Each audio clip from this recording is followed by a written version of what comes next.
Hey y'all, this is Brown at IF Brown, and tonight we're going to be talking about issues 225 through 228 of Uncanny X-Men, and in turn we'll be finishing up Volume 7 of Essential X-Men. So let me go and show you all the cover art for the issues in question. First off, you have issue 225 with some good cover art by Marc Silvestri with the X-Men squaring off with Freedom Force, which was a government-sanctioned team that was predominantly made up of the former members of the Brotherhood of Evil Mutants. And then we have a double-sized 226, another good cover by Silvestri, wherein the X-Men are being reduced to skeletons by the Adversary. It doesn't happen in this issue, but it's still a striking cover. Then we have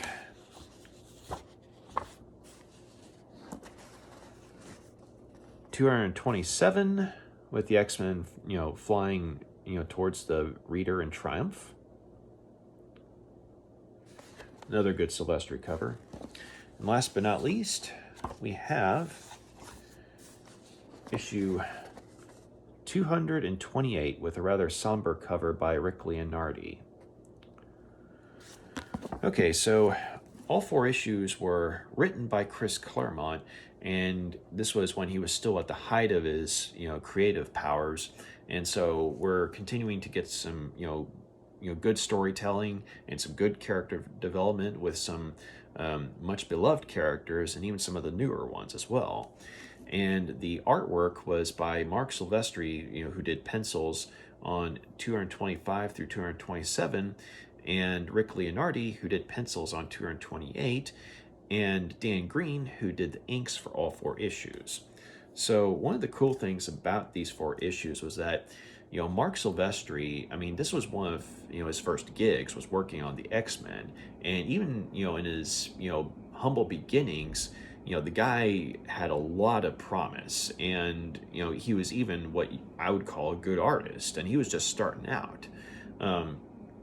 And so, of course, he would go on to, work with Image Comics in the 90s, but he would eventually come back to the X-Men several years later, and he worked with writer Grant Morrison, on a storyline involving an alternate future. And I remember seeing the artwork in that particular storyline, and it was just breathtaking. And so seeing how he started out and then how he would eventually evolve as an artist was just, really cool, such an awesome transition, and or evolution, if you will.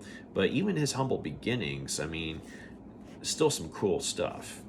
And as far as Rick Leonardi on issue 228, anytime I see his work, whether it be in, say, the Ghost Rider and Doctor Strange story in Marvel Comics Presents, or even say in just a couple of guest pieces in the X-Men, I automatically think of Spider-Man 2099, because that particular book was not only one of the best books to come out of the 90s under Marvel, in my opinion, but it also served as my introduction to Rick Leonardi's artwork, and he would go on, and he would actually do the majority of the artwork for the first 25 issues. And so he was definitely,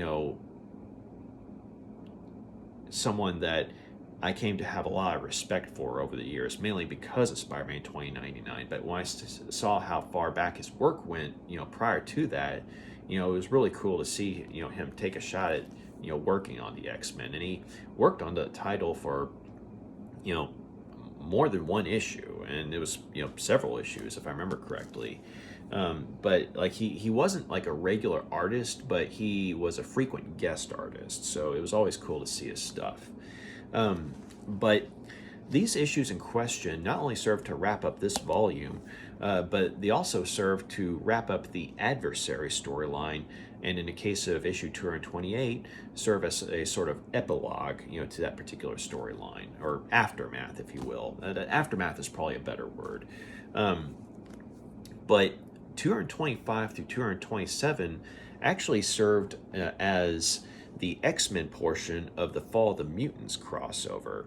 And that particular crossover was, something that Marvel had, running, in all three of its mutant titles back in 1987. Those titles being Uncanny X-Men, X Factor, and New Mutants. And so the thing about this particular crossover is that, contrary to most other crossovers, one didn't have to have read, say, New Mutants in order to understand what was going on X Factor, or you didn't have to read X Factor to understand what was going on X-Men, and so on and so forth.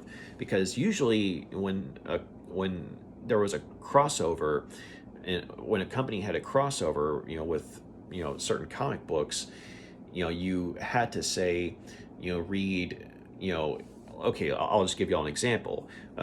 For the Executioner song, which was a crossover that, was X-Men related, and it was a 90s crossover, you had Uncanny X-Men, X-Men, X Factor, and X Force.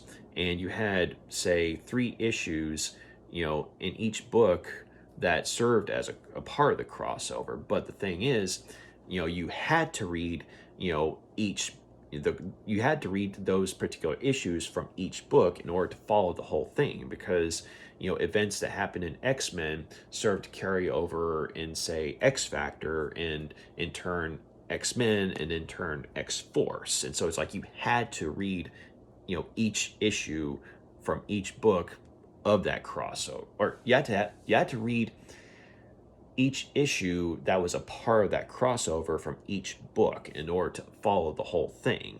So that's how crossovers usually worked. But in the case of Fall of the Mutants, or at least the portion that was in here, it was independent of the New Mutants portion of the crossover, as well as the X Factor portion. Now, the one of the main commonalities of each portion of the crossover, or each part of the crossover, was that Fall of the Mutants served as something to shake up each mutant title. So, for example, in X Factor, you had the team, squaring off with Apocalypse and his 4 Horsemen, only to discover that the Horseman Death was in fact, a former comrade of theirs, Warren Worthington, aka Angel, who had been turned into Archangel, or he would go on to become Archangel. And so in New Mutants, the portion of the Fall of the Mutants, crossover with that book, ended up resulting in the death of the longtime team member Cypher, who personally I thought was a cool character, but unfortunately there were some people behind the scenes who were like, "Oh, the guy's lame, let's kill him," and so, well, that's what happened. And a lot of people, over the years are kind of like, yeah, that one actually hurt. So, but as far as the Fall of the Mutants crossover portion of the Fall of the Mutants crossover portion that happened in the X-Men, basically, you had the conclusion of the Adversary storyline, and you also had some major repercussions that would carry over throughout several issues, afterwards. And so let's go ahead and get into it.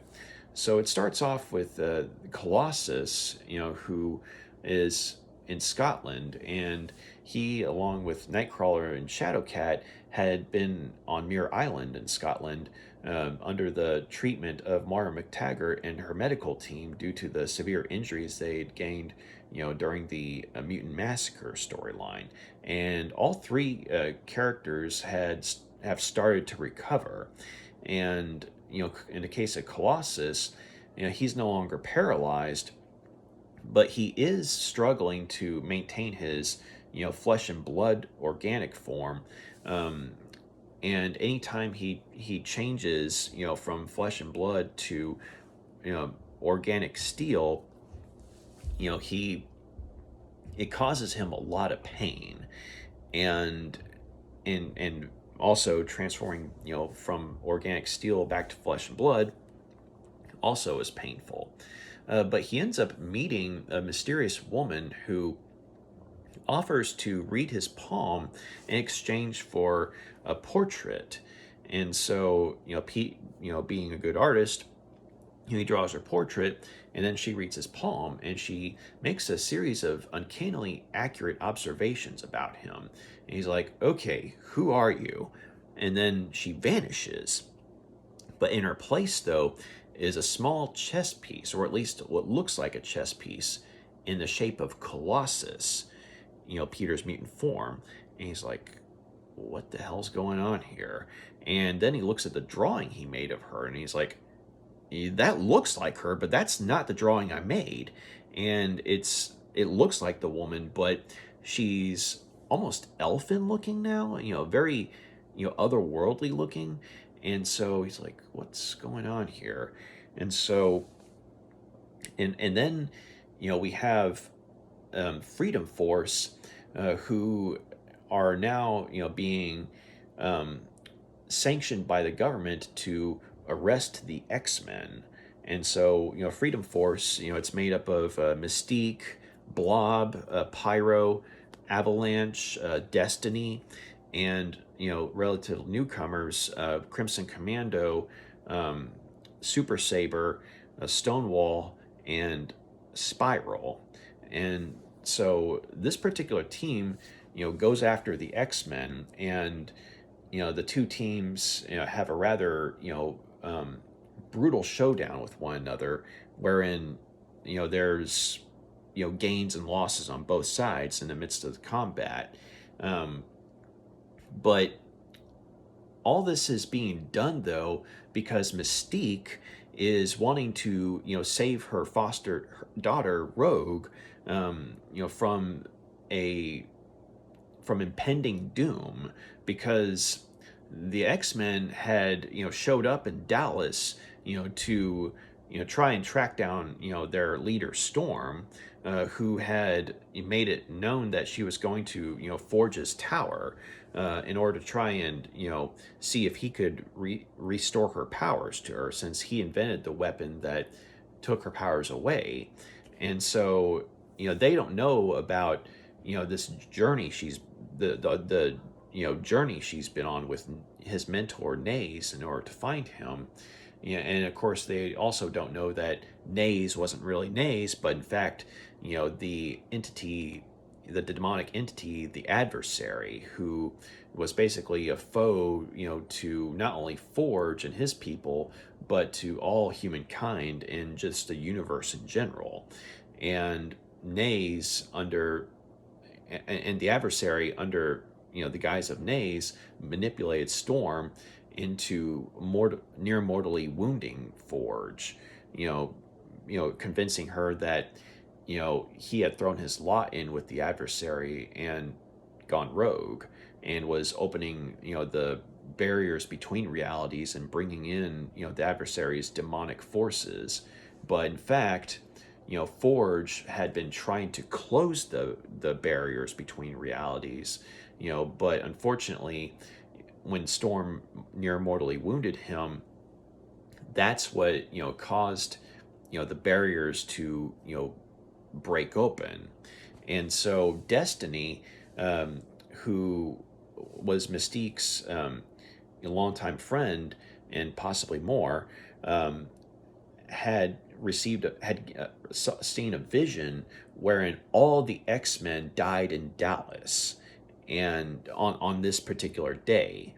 And Mystique had tried to warn Rogue about it, because she could care less about the X-Men, but Rogue was her family, and so she had tried to tell Rogue what Destiny had seen, and she was begging Rogue to come away from the X-Men. But Rogue's like, love you, Mom, but the X-Men are my family now, and I'm not just gonna leave them, but I'll tell them what you told me. And so of course, with this information, the X-Men kind of put two and two together, that Storm and Forge are connected in this vision. And so they go to Forge's tower, and of course they see it all in ruins, and Wolverine was picking up Storm's scent and everything. but he actually, gets hurt rather badly by, the laser defenses that Forge had installed. And so not only that, but you know the but the Team Freedom Force, when they attack the X-Men, uh, basically, both sides do damage to each other. And because Rogue had refused to go with Mystique initially, Mystique, persuaded Valerie Cooper to have Freedom Force, as a team, arrest the X-Men since they were still regarded as fugitives stateside. And so, unfortunately, though, um, things, don't go according to Mystique's plan. Or I should say, unfortunately for her, things don't go according to plan because, um, as time goes on, the barriers between reality are, you know, opening even further, and at that point, the X-Men and Freedom Force, come to realize that, okay, we might need to pool our resources and team up here because you know, you have forces and creatures from, you know, different timelines, coming through, and through these, through this barrier. And so basically, Dallas, Texas, right now is kind of like the eye of the storm. And the weather's changing, and people from other timelines, people and creatures from other timelines are showing up, and civilians are getting caught into crossfire.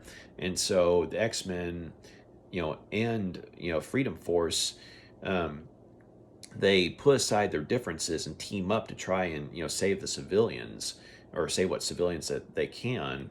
Um, and in the meantime, though, there are a couple of reporters who happen to be in the area, and they're the first ones on the scene who are able to start filming and get it and kind of give the world an inside view as to what's going on. And ironically, their coverage ends up gaining the X-Men and Freedom Force a lot of respect from the public, because they see just how hard both teams that are made up of mutants, mind you, are actually trying to save lives. And so with all this mutant anti-mutant hysteria going on, the fact that the world is literally able to see both teams working together to save people, it really starts to sorry, uh, change people's perspectives on, how they're seeing mutants, and they're kind of like, maybe they're not all bad, or maybe, they're not the threat that, or they're not the enemies that, the government's trying to tell us that they are, So, what ends up happening though, sorry, uh, itchy. Anyway, what ends up happening though is that, um, on the other side of the world, so to speak, um, Storm and Forge, are in a sort of like pocket Earth, if you will. And it's an Earth that's been created by the Adversary with just the two of them on it. I mean, now granted, there's other life on the planet, like there's animals and stuff like that, but they're the only humans on this planet. And, as Forge recovers and Storm, goes on a bit of a walkabout to try and, come to terms with some stuff, about stuff that she's learned about herself, as well as Forge.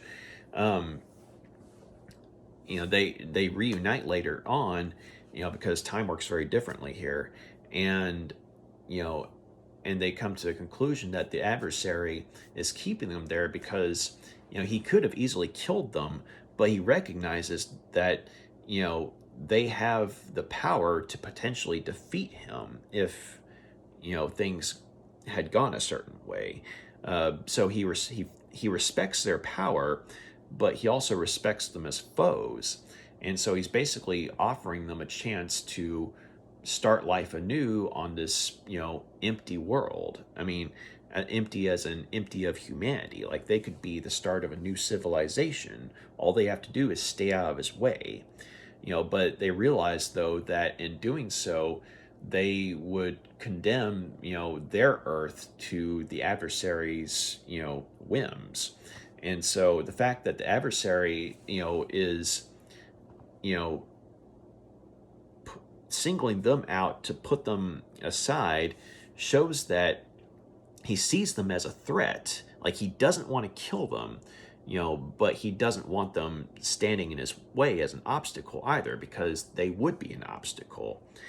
And so, with this, Forge, lets slip to Storm that, he in the time that, it took for him to fully recover while she was on walkabout, he was able to, use components from his, cybernetic leg, and hand in order to, make, make a gun that would serve to, possibly return Storm's powers to her. And he explains that this is kind of a one-shot deal, because there's a solar collector in it, and it can absorb just enough power for one blast. But if this doesn't work, then there's a chance that it would be 100 years before I'm able to scrounge up the components to try again. Because frankly they're limited on technology, because the only technology he had was literally from his leg. And so even though he can make just about anything, they don't have, other than the leg, they don't really have anything in the way of electronics. And so Storm agrees, and she feels that the risk is worth it, because it's possible that this gun could just kill her too. But thankfully the gun works, and the results aren't instantaneous. But Forge explains to her that the initial blast from the weapon that took away her powers, it didn't take them away from her necessarily, but it muted them. It to a point where Storm couldn't consciously reach out to them, because there were times where she'd be, in moments of extreme duress, and say it would start thundering all of a sudden, but that was about it. Or maybe a flash of lightning here and there, but nothing like when, say, she had her powers initially, like she couldn't fly or anything like that. But what this blast did, though, the one that Forge's second weapon did, it basically restored the connection, like the mental connection to her powers, to where she could consciously use them. And so soon she's able to start flying again, and she's able to use her abilities to manipulate the weather, and she's overjoyed. And then Forge instructs her to use her lightning to strike this makeshift gateway that he has constructed. It's like in this sort of ritualistic pattern. And so she strikes the gateway, and thus opening a door from this pocket Earth back to their world.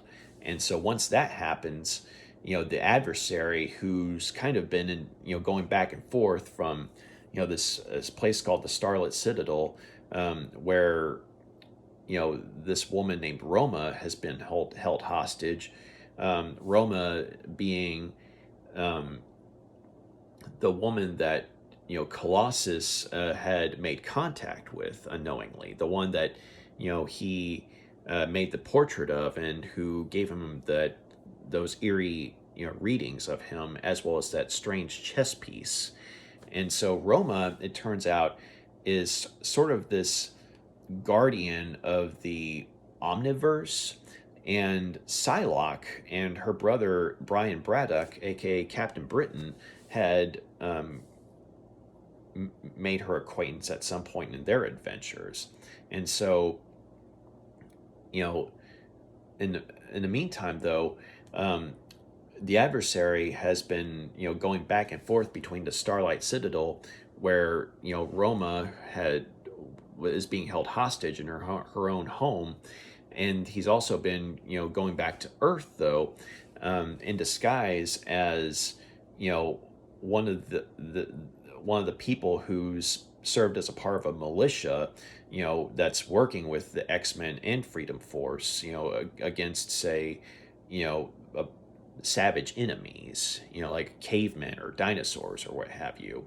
But he's also been instigating tension by, or rivalries by, you know, killing people, from other timelines that were trying to help the X-Men and Freedom Force. Namely, a case of in one case, he actually, started firing on a group of Native Americans who were coming over to parlay with them, and who knew who the adversary was and were willing to try and work with the X-Men and Freedom Force, but the adversary in disguise had started firing on the Native Americans, and there were a bunch of other racist rednecks who were with him were like, oh yeah, and shot him up. And so you know so when it turns out that that particular individual was the adversary in disguise, it's like, okay, all right, yeah, that makes sense. Yeah.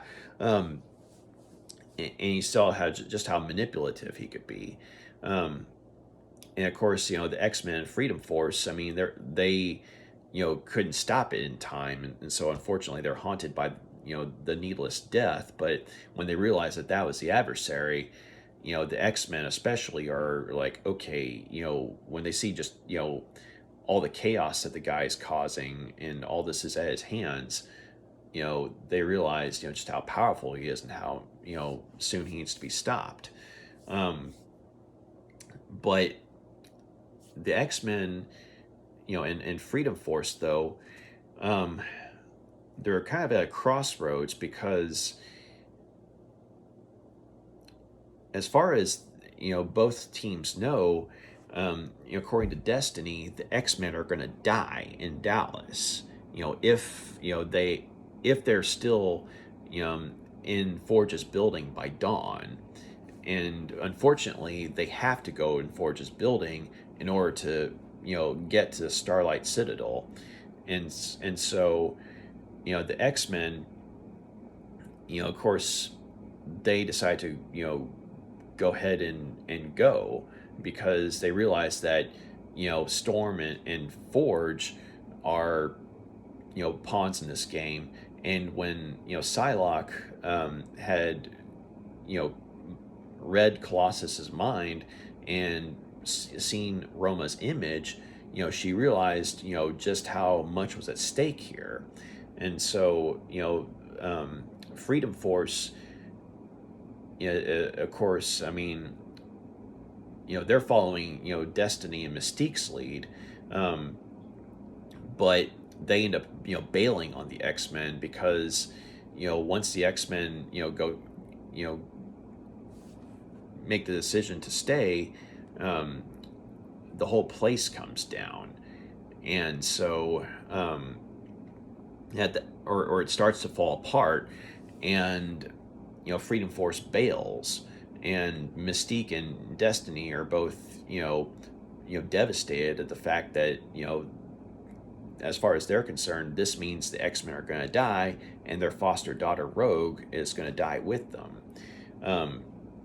But the X-Men, though, they're able to, and at this point, they're able to, make it to a part of, Forge's tower, where, they're seeing, all these images. A lot of them are holographic in nature,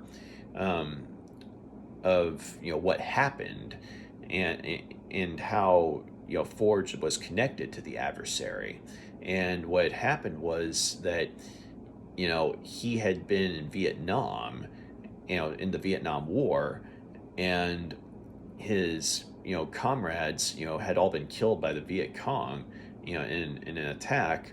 And in a moment of, vengeful anger, he used a spell that used his friends' souls, to open a barrier between reality that would summon demonic forces to take out the Viet Cong. But unfortunately, though, um, Forge realized just how dark this magic was, when he saw the Viet Cong being slaughtered by literal demons. And he also realized that by opening this barrier, he had given the adversary a potential foothold into our world. And so out of desperation, he calls in,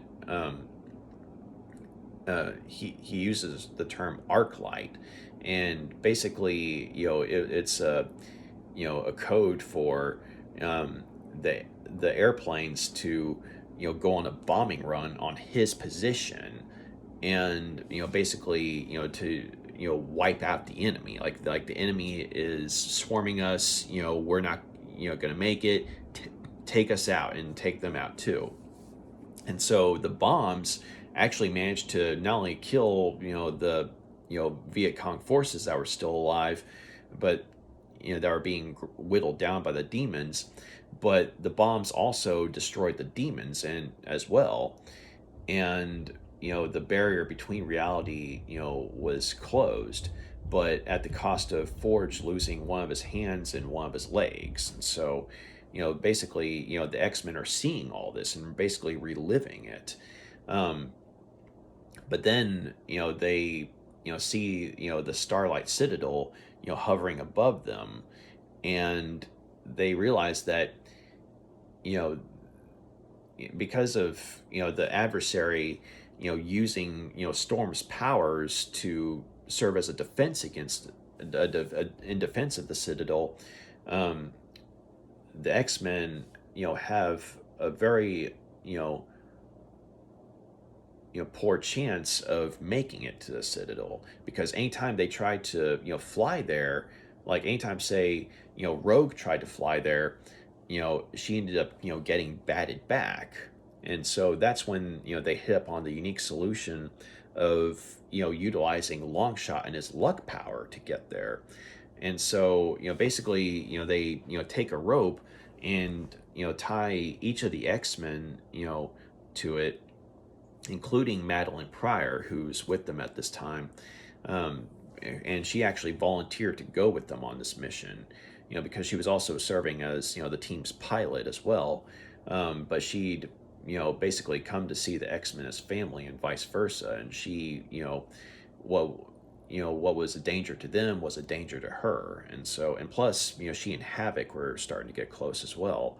But so the X-Men and Madeline Pryor, they're all able to get to the Citadel by way of Rogue first throwing Longshot to the Citadel, and with his luck power and plus his light weight, he was able to basically get to the Citadel by way of extreme maneuverability and luck, and he was able to attach the rope in a sort of like a grappling hook to a part of the Citadel, and the rest of the X-Men were able to basically make their way to the Citadel by way of being towed to it one by one on the rope. And Colossus was the one who was anchoring them until they were all at the Citadel,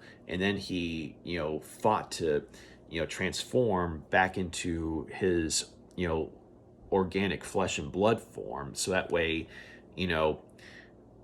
they'd be able to, the rope would be able to handle his weight once the rest of them pulled and had him taken with them. And because the Citadel is like an insane way up, and hence why they used Longshot to lead the rope, or lead the attempt, but it worked. But in the process, they're able to get to the Citadel, and and um, and and they attack the adversary. And the adversary is thinking that, hey, this is going to be easy because the guy's basically a god. I mean, he's using Storm's own powers, to his own benefit, for crying out loud. Um, and Storm and Forge and Roma are all stuck in this pillar together, um, and so they're helpless. But it turns out though that the adversary does have a weakness, cold iron, and so basically, when Longshot uh, attacks, he throws these knives at him. And mind you, Longshot comes from another dimension, as does his gear. And so, whatever his knives are made of, they serve as the equivalent of cold iron, in which the adversary finds out the hard way when they actually hurt him, when they hit him. And then, and Wolverine, um, he had actually, he tried to attack, and he managed to at least wound the adversary. But unfortunately for him, though, he's still badly wounded from Forge's laser defenses, from his head in the build in from the tower. Um, but then the adversary just kind of wipes the floor with him, um, and he's pointing out that the adamantium, it's not the same as cold iron. Like, it's metal, but it's not the cold iron that would actually hurt him. And Rogue actually manages to do some damage by kissing him and holding on to him. And the adversary actually gives Rogue more of his strength when he tries to slash her with his claws. But by touching her bare skin, he's just giving more of himself to her. And so she not only absorbs his strength, but she absorbs his memories, and the memories of Naze as well, because Naze, Forge's mentor, was a shaman and was skilled in Native American magic and sorcery. And so she actually uses the memories of Naze to open a portal, to a portal that would take Naze out of our reality. And so but prior to that, I mean, in between when she opened the portal, and when she kissed him, um, Colossus had attacked the adversary. And at that point, when he did so, the adversary was caught off guard because he didn't realize that Colossus was with them. And Colossus, being made up of, organic metal, his bodies also served as the equivalent of cold iron. And it basically, and when Colossus threw himself at the adversary, he basically tore the adversary in half. But what came out of this torn up body was this sort of eldritch energy being, or it looked like this, negative energy or something that had teeth and claws and everything.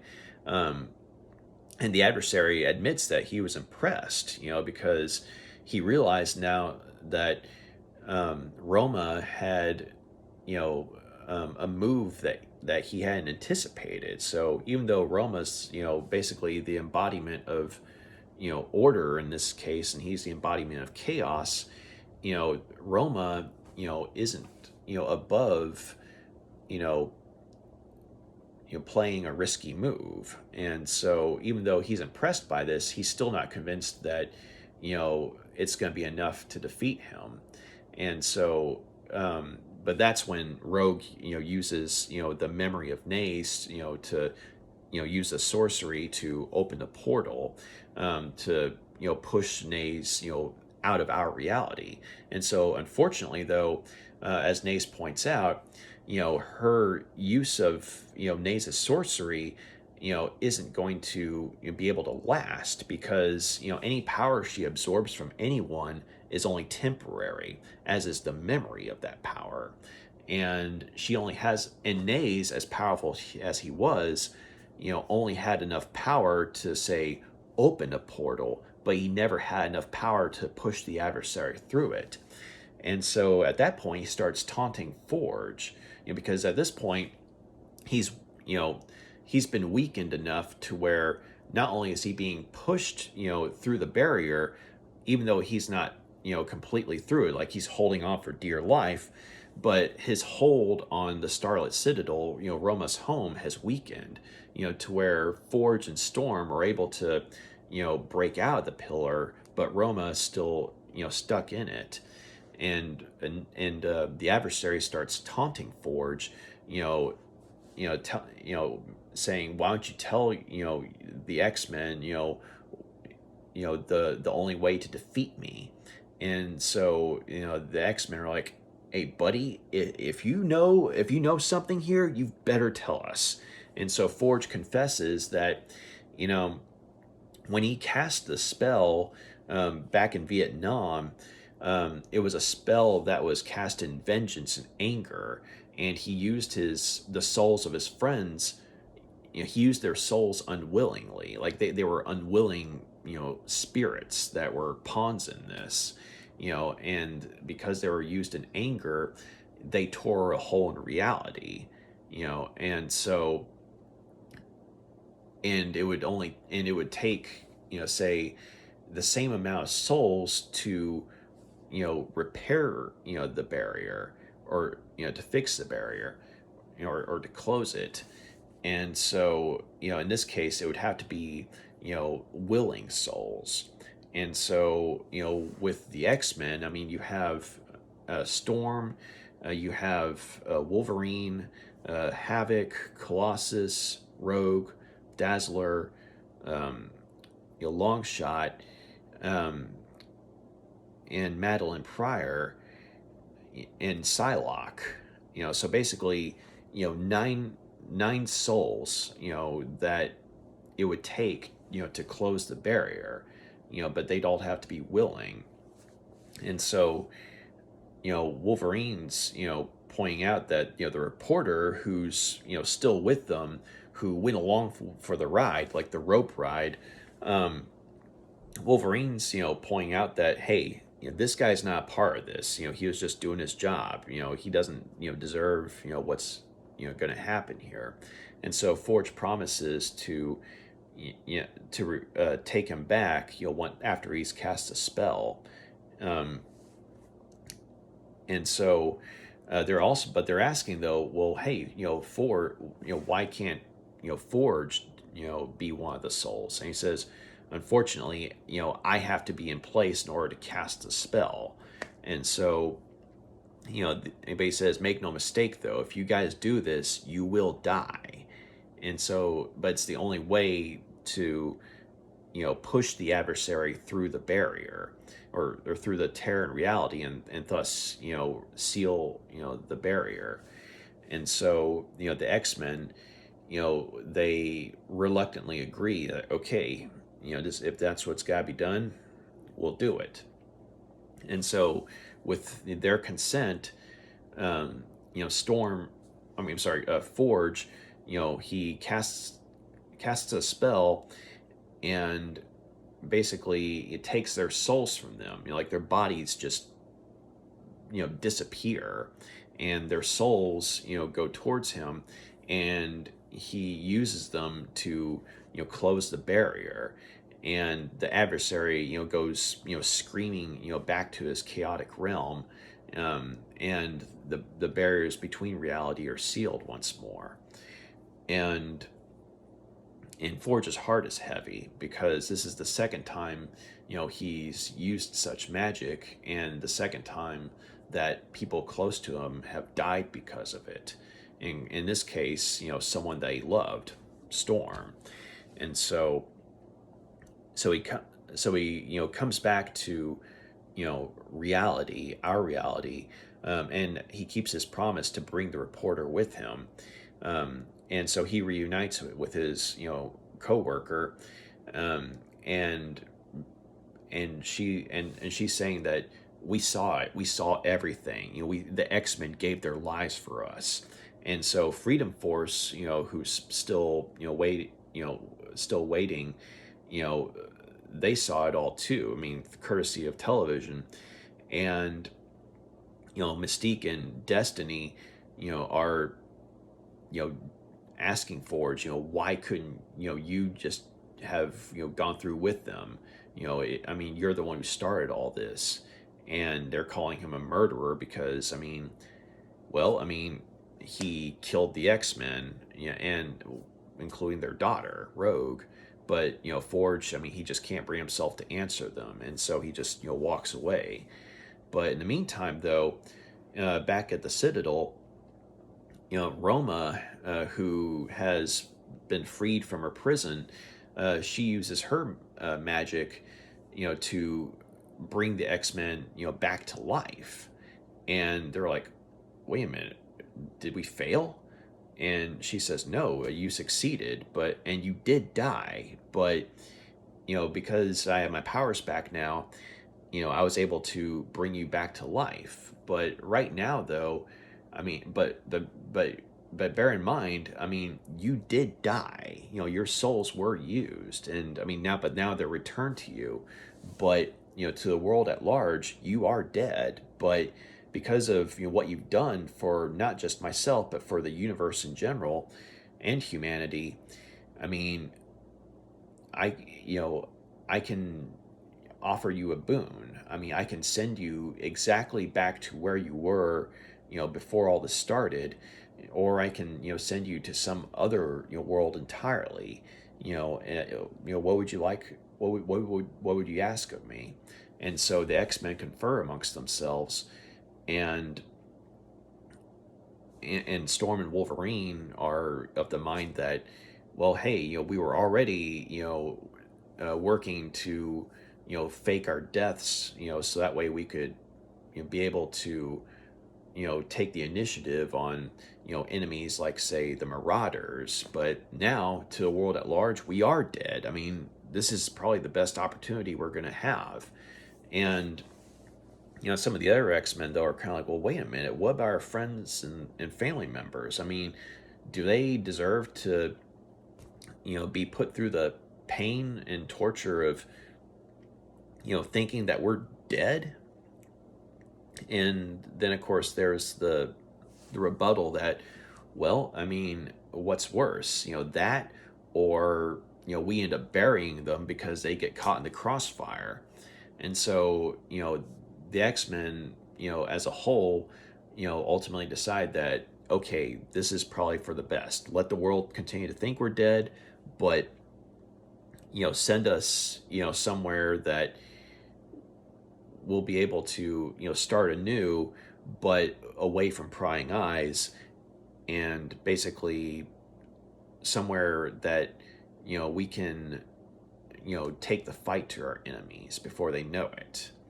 And so, Nova, I'm sorry, so Roma uses her magic to, send the X-Men to what will end up being their new home in Australia. But we don't actually, find that out until, the beginning of the next book. But that's ultimately where they end up going, though. Like, they end up going to this place in Australia where they end up making their new home, and they kind of become the Outback generation of the X-Men for a time. And I actually thought it was a pretty cool era, in my opinion. But that's where the Outback, came from. It came from the end of, the Adversary storyline. But at this point, though, at the end of that storyline, we know that she's sending them somewhere, but we don't know where just yet. But that is where they're going to go. So with that wrapped up, though, the volume itself concludes with issue 228, which is actually from the perspective, for the most part, of Dazzler, who is narrating the story by way of a series of letters to a friend of hers, a bounty hunter named Oz, who she had occasion to work with, back in her own series, I believe, and she's and this is and the letter was written during a time where the X-Men were briefly, making their headquarters at Alcatraz. And so she's joking about how, funny it is that, the, you know, the public regards us as outlaws, and so we're best to, hide out Alcatraz, so, um, but she's recounting this adventure that, you know, had the two of them, working together again because, um,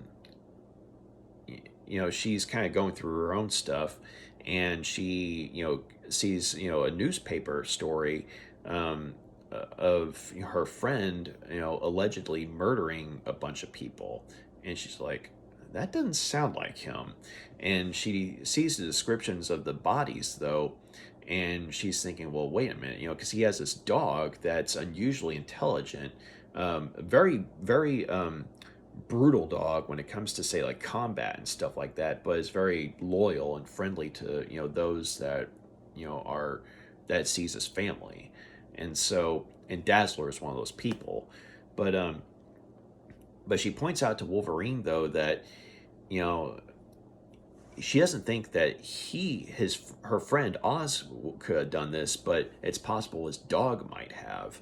And so, she wants to do this, go and check things out on her own. But, Wolverine's like, well, considering, the fact that, the last time, Dazzler, tried to strike out on her own, she ended up running into Juggernaut.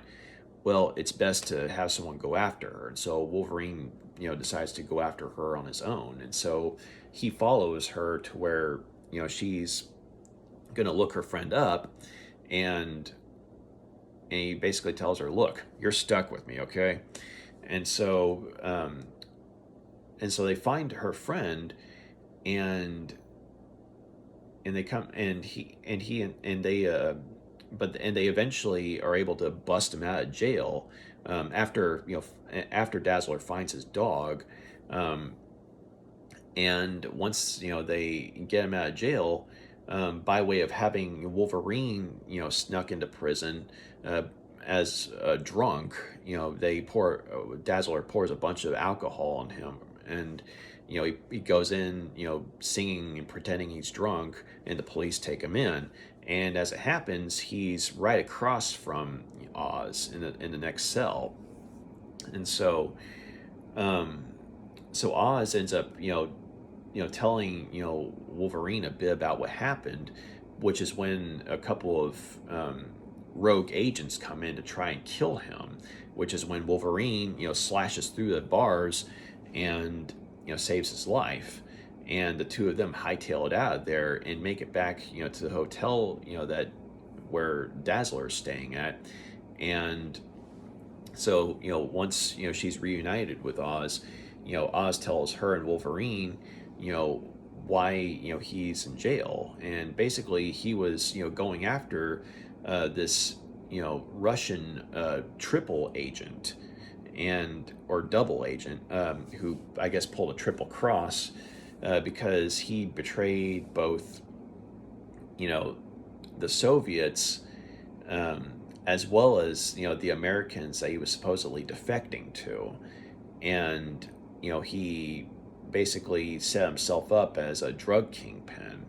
And so Oz, he goes in, he and his dog, they go in to take the guy out, and they're able to make their way through his security and everything, but once they get to him, the guy turns out to be a mutant, and he fires off these explosive blasts, and it nearly kills Oz, and knocks the dog out. But Oz though happened to be wearing this bulletproof vest that took the brunt of the blast, and the guy, the mutant, the Russian mutant, just kind of assumed he was dead, and went off into the night, while the authorities came and they saw the state of some of the other bodies in the area, because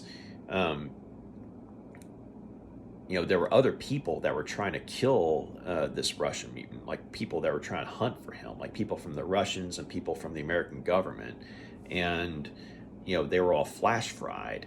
And so, and when they see, that, Oz is the only one alive, and they see he's heavily armed and everything, they jump to the conclusion that he's the one who killed them all. And he's trying to say, no, I'm not. But they take him into prison anyway. And so, basically, you know, it turned out to be, more than he didn't know he was getting into. Like, he didn't know the guy was going to be a mutant. And so, but Wolverine's saying that this sounds really familiar, though. This guy does.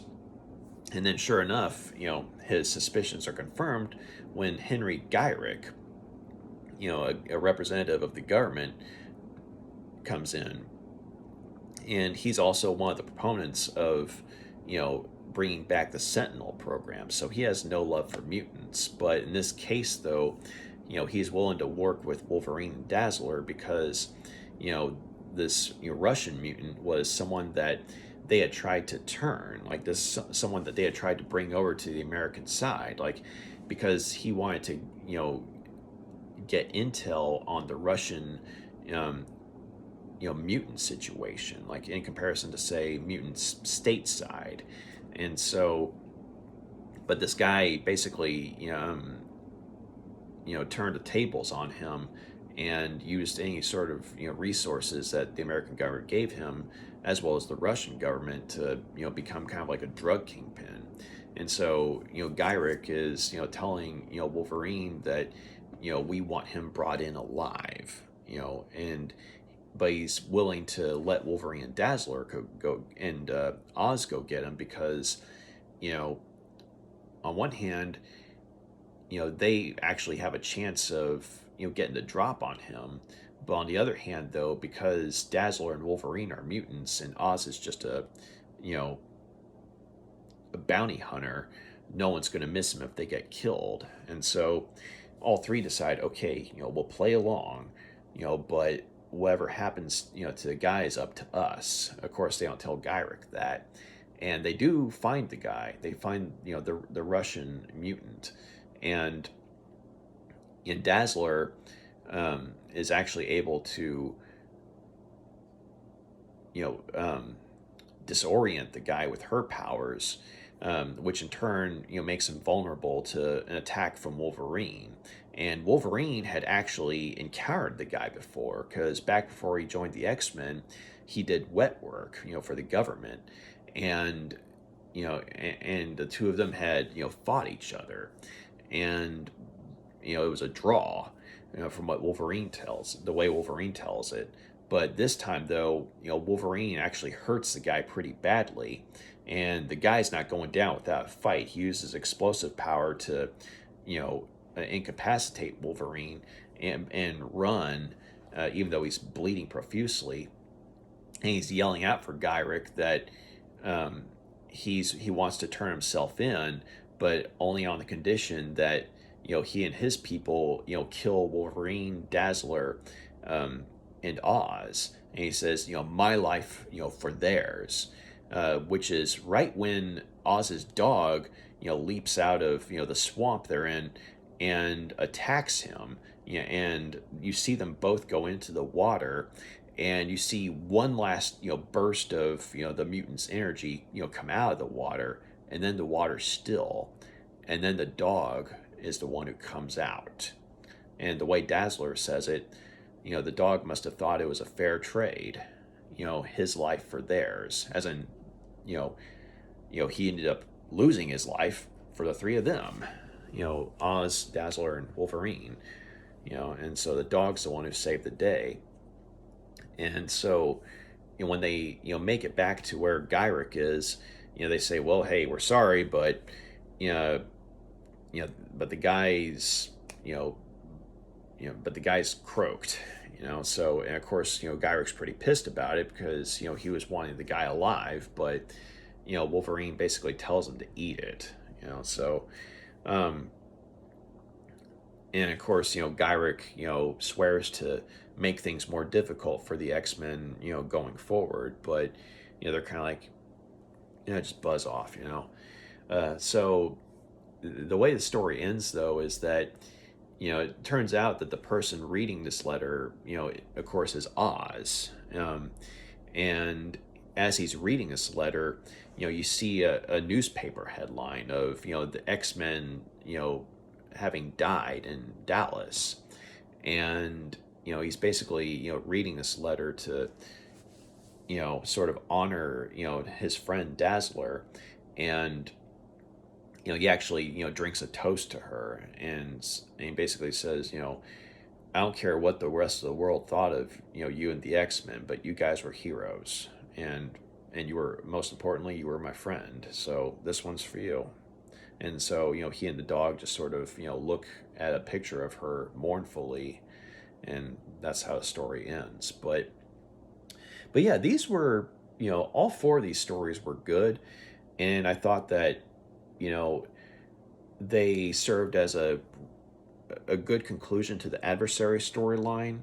And as far as like the fall of the mutants, tie in and everything, I mean, I thought it served its purpose as, something to shake up the status quo, because the X-Men literally died, and to the world at large, they are dead. And so, we don't know, let's pretend like, I haven't read any of the stories that came afterwards, but we don't know what's going to happen to the X-Men, next. We don't know where they're going, or assuming you haven't read anything that's come afterwards, we don't know where the X-Men are going to end up. But I also liked, though, how, I mean, Colossus was brought back to the fold, because, I mean, his presence was sorely missed, even though we were getting to, like all these other, characters and everything.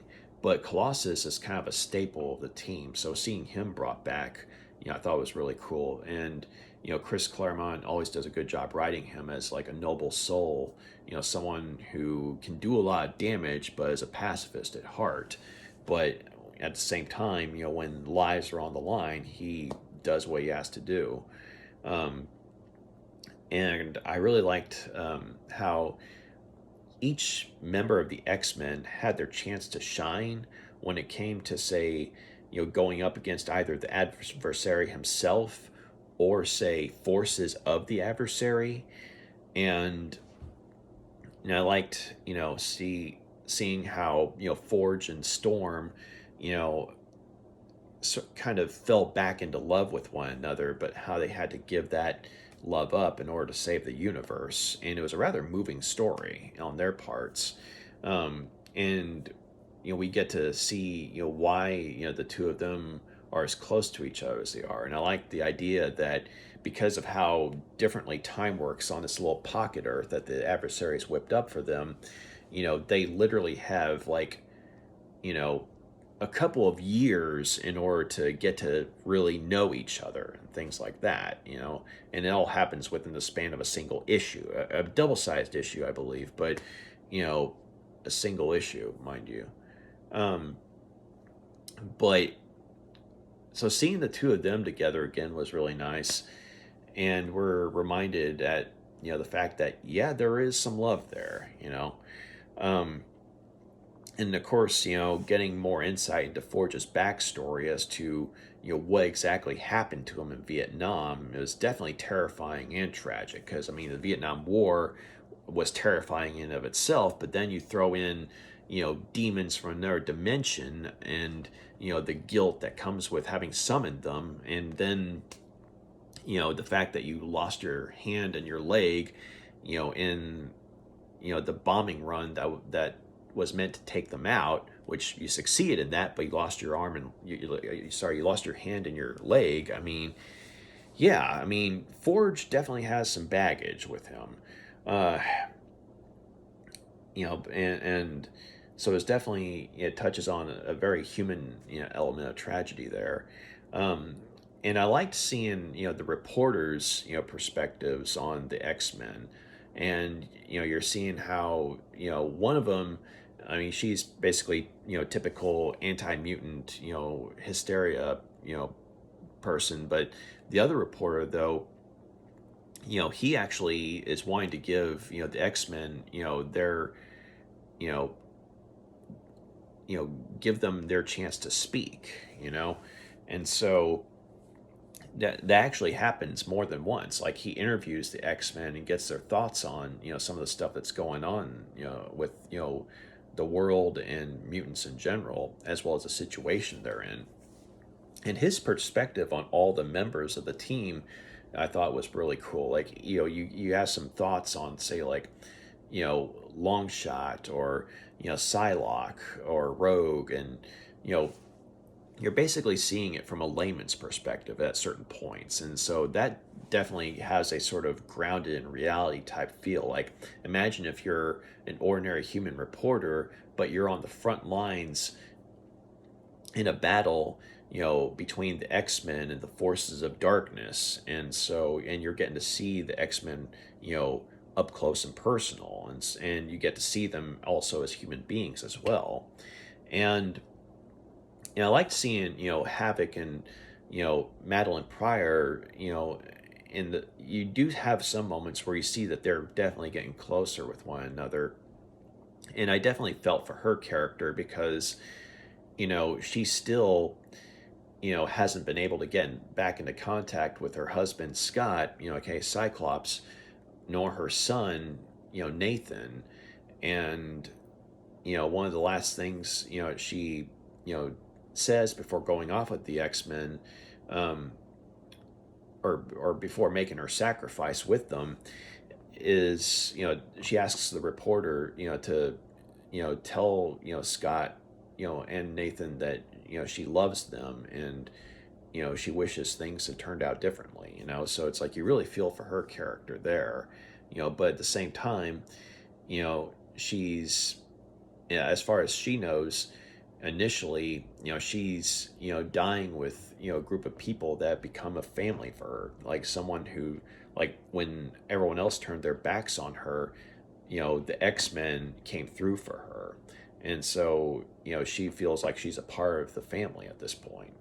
Um, but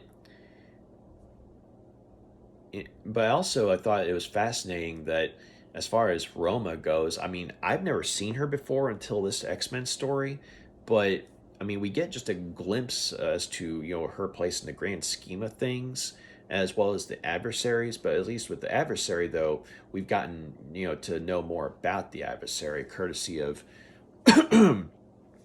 Nays, telling Storm, about the adversary, as well as, Forge, telling Storm and the X-Men about the adversary.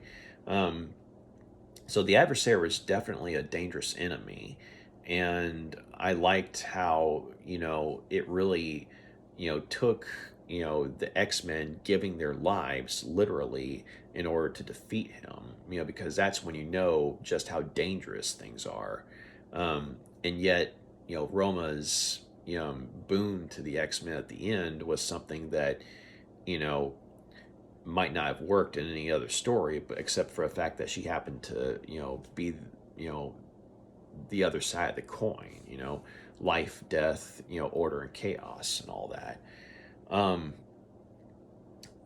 but I also, I mean, okay, Longshot's kind of a personal favorite of mine, but I liked how, even though, I mean, he wasn't, like, say, a main character of the story, I mean, he was a vital part of the story in the sense that, you know, because, of his luck power, they were able to, one, get onto the Citadel in the first place, and two, they were able to hurt the adversary as well, because, it's when, like, he's the one who strikes first blood against the adversary with his knives, and so, the whole idea that, him and his gear being from another dimension, and yet his knives happening to be made up of the same material that would constitute as, the same thing as cold iron, being the thing to hurt the adversary and giving the X-Men an opening. I mean, Longshot, you know, as far as these X-Men stories are concerned, he's hasn't been, say, like a front and center main character like, say, Wolverine or Storm would be or have been. But at the same time, whenever he's been on page, he's always been a positive for the team as well as for the readers, at least in my opinion. And his luck has, come out, or has come through for the team in more ways than one. And this is definitely another such instance. Um, but but also, I mean, of course, I like the artwork by Marc Silvestri and Rick Leonardi, and and Marc Silvestri did a good job of having a sort of gritty, grounded in reality feel when it came to, say, like the ordinary human elements. But then when the adversary and his forces are going to town, and you see Freedom Force and the X-Men teaming up against like dinosaurs or demons. I mean, that stuff was pretty cool too. But and Rick Leonardi, I mean, his work has always had that sort of gritty aesthetic to it. So the fact that his story came after all this, I think works out for the best, because it was a sort of gritty, you know, espionage type story. Um, and his artwork, worked rather well for it, though. And I liked how the X-Men and Freedom Force, they went from being at each other's throats. I mean, and there was even a moment where Spiral and Longshot squared off with one another, and Longshot, of course, doesn't remember who Dazzler is because his mind was wiped. But I'm sorry, Longshot and Spiral squared off, and he doesn't remember who Spiral is because his mind was wiped. But Spiral, remembers who he was, but she both loves him and hates him, and doesn't want to help him in any way, even though part of her does love him for some reason. And so that's something that comes up time and again. But I like that little nod to their sort of antagonistic relationship in the Longshot miniseries. But anyway, though, I guess one of the standouts of the of Freedom Force was Crimson Commando, because he shows that he's actually a very good military leader. And not only does his leadership, along with Mystique's, manage to put some dents in the X-Men, but when the X-Men and Freedom Force start working together, his leadership actually kind of helps to hold the line against the forces of chaos in some ways. So I thought his character continues to be a fascinating one. Um, but but I really it's always a fascinating moment anytime Mystique or Destiny have occasion to check on Rogue or talk about her, because you come to realize that they literally see Rogue as their daughter, even though she was like their foster daughter. And I liked how even though they couldn't quite come out and say it at the time, you definitely get the idea that Mystique and Destiny are in a relationship. So but the way like Chris Claremont's able to write it, like he's able to basically come out to say it without coming out and saying it. So, but seeing their dynamic is always fascinating. And I liked how you saw just how much Rogue meant to them, to the point where they're willing to go to war with the X-Men just to try to arrest them so they can save Rogue, because Mystique and Destiny don't want Rogue to die because they love her. She's their daughter, and what have you. And her interaction, with them, throughout the storyline was pretty cool as well, because she makes it clear that she does care about them, but the X-Men are her family now, and she's not about to abandon them. So, in Dazzler, though, she gets a good amount of characterization in the Fall of the Mutants, tie-in with the adversary and everything, but but she really shines in the Aftermath story, the one where it's in the form of a letter to her friend Oz, and you really get a feel for her character. And say, for example, you'd never read anything with her in it before, you get an idea of who she is and what kind of person she's become, in her time with the X-Men, just within this one issue, though. And, her camaraderie with Wolverine was actually pretty nice to see because, at first she's kind of annoyed with him, but then she really comes to value him as a friend as well as a, comrade in arms. And Oz was a pretty cool character too, he and his dog. And I haven't really seen him in anything else, but, for this, sort of, one-off story, they were pretty cool, to see, because it was kind of like, the reporter in the Fall of the Mutants storyline, in the sense that you have, someone who's just an ordinary human, bearing witness to some, fantastical events, courtesy of the, Russian double agent, as well as, his friend Dazzler, using her powers as well. But when his dog came in and saved the day at the end, I thought that was actually a pretty cool moment, though. And, just visually speaking, like when you see the dog, take the guy down, and, you see like one last burst of energy come out of the water, then it's still, and then the dog's the only one that comes out. It's like, this dog's pretty badass. But I like how this volume ends with that story, though, because, even though that the X-Men aren't dead, it had that sort of, funeral for a friend or world without a Superman type feel, in the sense that you caught a glimpse of how the X-Men's passing affected, those in the world around them. And in this case, you saw how their passing, clearly, moved, someone who was a friend of one of them, in this case, Dazzler. And, that little bit at the end where he and his dog are in, their Jeep, and he's, got a picture of her from the photo. He's got a photo of her, from that came with the letter, and he puts it up on the sun visor, and he lifts up his glass and he says, "This one's for you," and the dog's just kind of looking on sadly. I thought that was a nice moment, and it really kind of serves to enforce the illusion that, yeah, the X-Men are dead, so. But I'm going to go ahead and give those 4 issues, 225 through 228, 5 out of 5 stars. It was, a good conclusion to the Adversary storyline. It was a good tie-in to Fall of the Mutants, and it was a good way for this volume to end. So real quick, I'll show you a little bit of the artwork, because I know I've taken enough of y'all's time already. But so I always like this picture right here, because this is supposed to be a drawing of a drawing. Namely, Marc Silvestri drew this, but it's supposed to be, artwork by Colossus of all the X-Men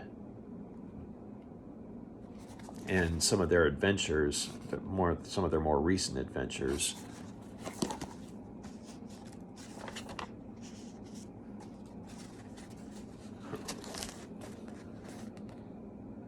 There he is, Colossus is in his human form, drawing, and some young fans looking on.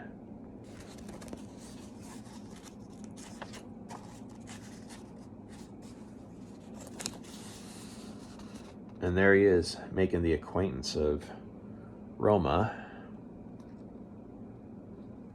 And so there's the chess piece there. And the drawing where she looks a little bit otherworldly.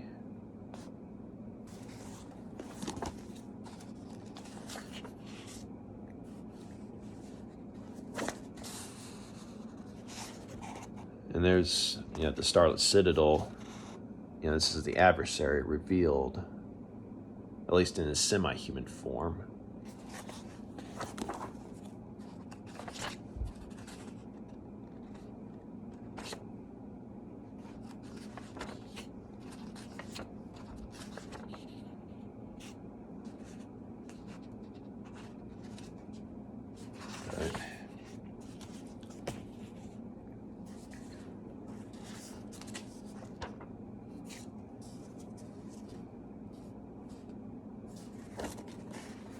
Some more good artwork by Silvestri.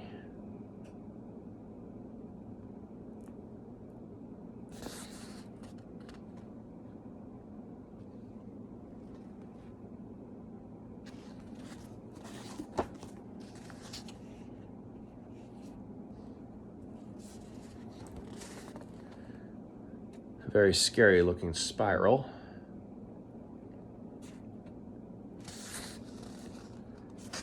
And yes, she is using Destiny's mask to stab Dazzler in the face.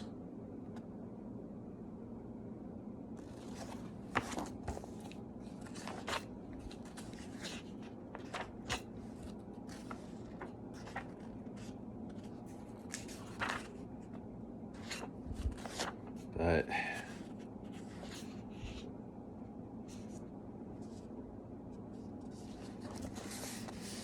Storm and Forge.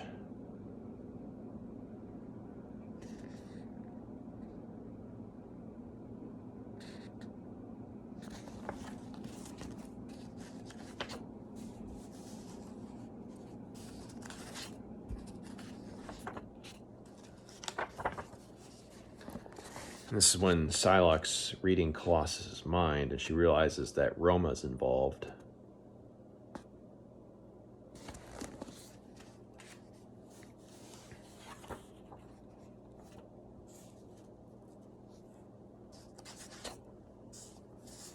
I always like this shot right here.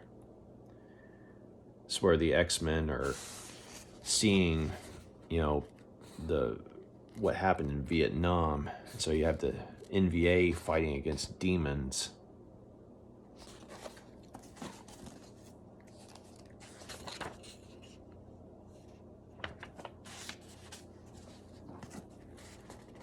And more of the flashback.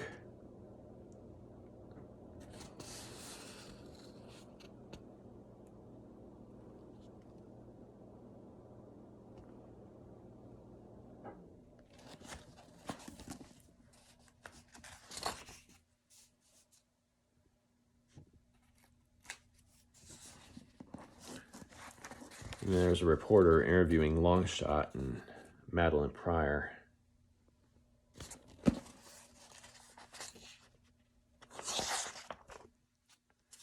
And here they are, taking on the adversary. Longshot draws first blood.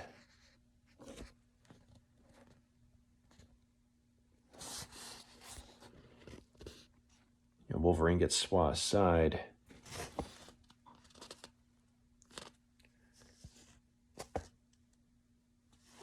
And Rogue does some damage by, making physical contact with him.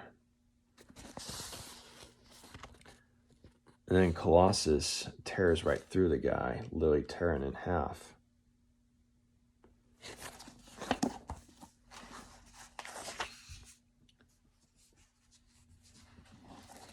And here he is in his real form. Holding on, to the entrance of the barrier.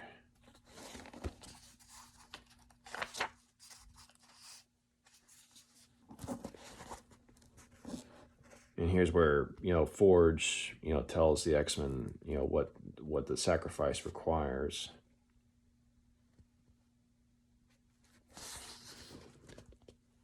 And then using their souls to close the doorway.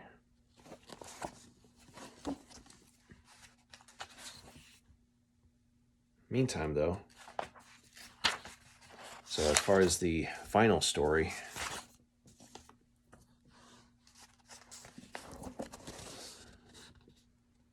it's a good opening page by Rick Leonardi, where you see the letter, you see all this memorabilia that Oz has got involving the X-Men, including some newspaper clippings and some concert photos of Dazzler.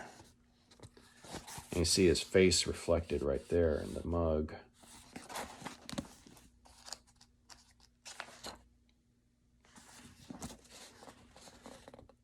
There's a nice shot by Rick Leonardi of Dazzler in the danger room.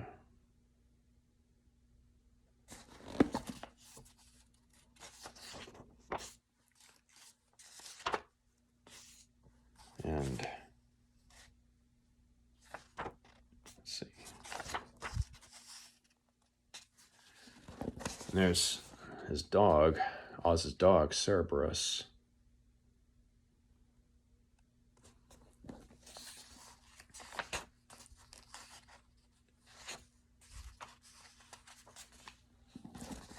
And there's Oz, telling Wolverine and Dazzler, what happened with the Russian, where his target turned out to be the mutant. And there's the Russian mutant right there.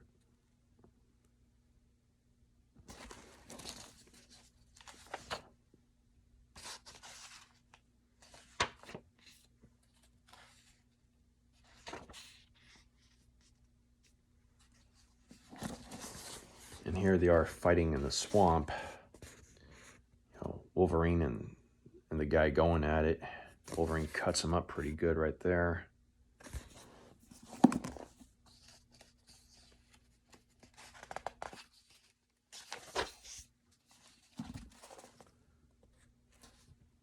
And then the dog takes him down.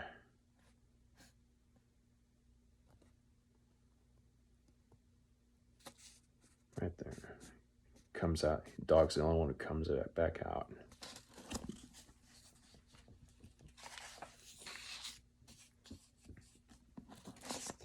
So yeah. And there's Oz and Cerberus, in the Jeep, and he's lifting a glass to picture a Dazzler right there.